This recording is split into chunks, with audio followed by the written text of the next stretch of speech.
All right, let's just dive right in. If you've ever felt like you need a secret decoder ring just to figure out modern dating, you are definitely not alone. So today, we're going to put together a clear, no-nonsense field guide to the common and, yeah, often really confusing people you're going to meet out there.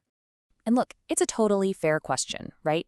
Between all the apps, the shifting social rules, and these deep psychological patterns we all have, the whole thing can feel like a maze. You're just trying to find a real connection, but you keep running into the same frustrating situations. And you're left wondering, is it me?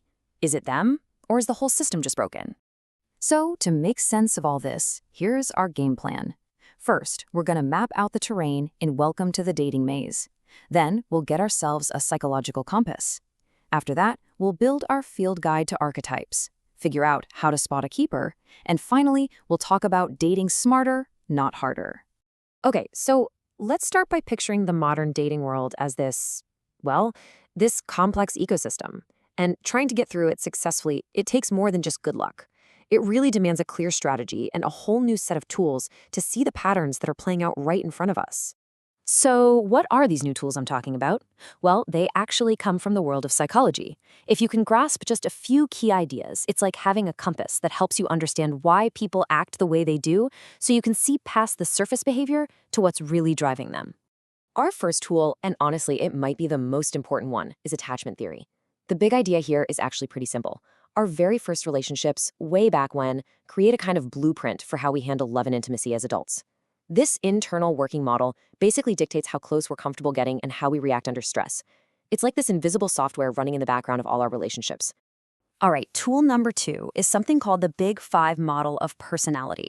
It basically maps out the core parts of who we are. And what's so fascinating is how clearly these traits connect to how our relationships go. For example, study after study shows that people high in agreeableness and conscientiousness, things like being kind, reliable, having some self-control, those traits are huge predictors of long-term relationship success. They're basically the foundation. Okay, so now that we have our psychological compass, it's time to head out into the field. We're going to approach this almost like we're wildlife biologists, right? We're going to treat these common archetypes like different species in the dating jungle. If you can learn their key behaviors, you can spot them faster and decide if they're right for you. First up, an absolute classic, the Commitment-Phobe. And this is a perfect example of that psychological blueprint we were just talking about. This pattern often comes directly from what's called an avoidant attachment style, where a deep-down fear of getting too close makes a person pull back right when things start getting serious. So, how do you actually spot one? Well, you look for these behaviors. They are often incredibly charming and amazing at the beginning, in that honeymoon phase when it's all fun and casual. But the second things get a little more real, or you try to define the relationship, they start to pull away. You might get the classic slow fade, where the texts get shorter, and that white-hot energy you felt at the beginning, it just fizzles out. Now, let's talk about a super modern version of this, the situationship king, or queen. This person wants all the perks of a relationship, the closeness, the fun, the support, but with zero commitment and absolutely no title.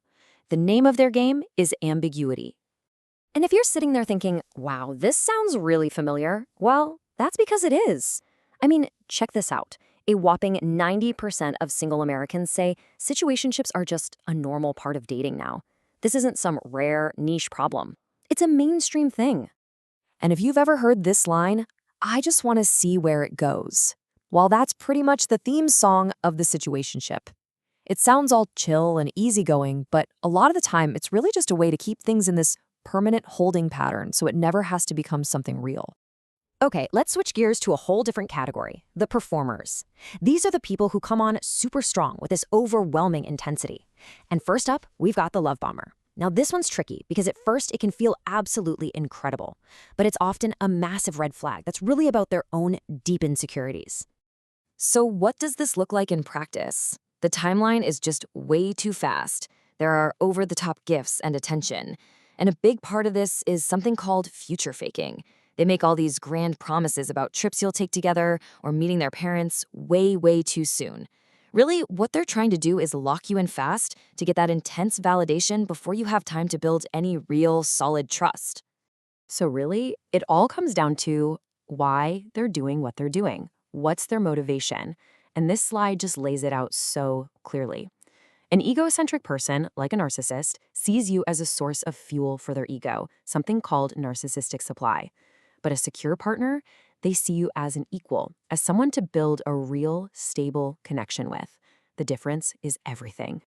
All right, we've talked a lot about what to avoid. Enough of the red flags, right? Let's flip the script and talk about what we're actually looking for. So, how do you spot a keeper? It's all about learning to see the green flags, the steady, consistent signs of a secure, healthy partner. And you know what? It really comes down to these three simple C's. First, consistency. What they do matches what they say, over and over again. Second, capacity. They can actually handle difficult conversations and your feelings without completely shutting down or blowing up. And third, clarity. They practice what some people call clear coding. They're not afraid to just tell you what they want instead of making you guess. No more mixed signals. And I love this slide because it's all about the vibe check. Because how you feel when you're with someone, that is crucial information. Dating a secure keeper generally feels calm and steady and safe. Being with a love bomber feels exciting, sure, but also kind of chaotic and overwhelming. And trying to get close to a commitment-phobe is just frustrating. You have to trust that gut feeling.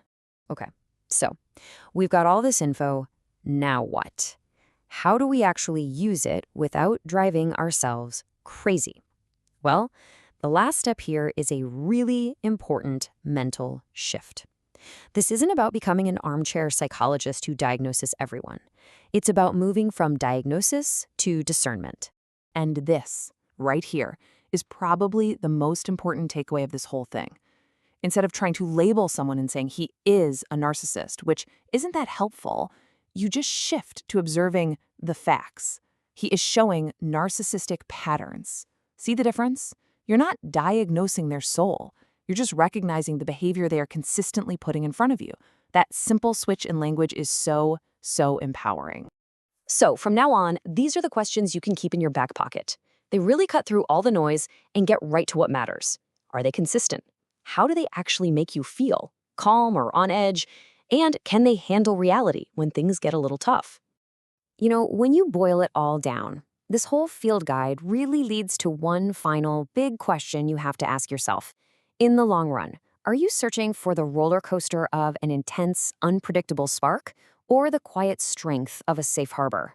Because your answer to that, well, that's going to change how you date entirely.